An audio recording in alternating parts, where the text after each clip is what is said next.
আরে ভাই, আপনি এ কি করলেন?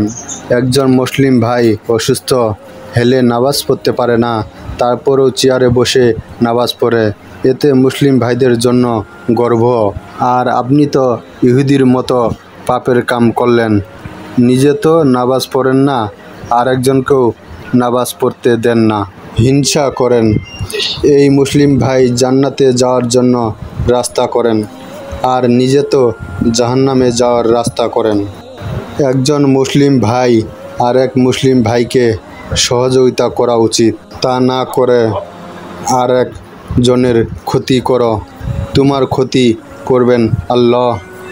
উপরে বসে সব কিছু দেখেন আল্লাহ।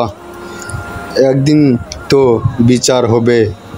ক্ষমা করার মালিক আল্লাহ, তার কাছে ক্ষমা চাও, চোখের পানি ফেলো।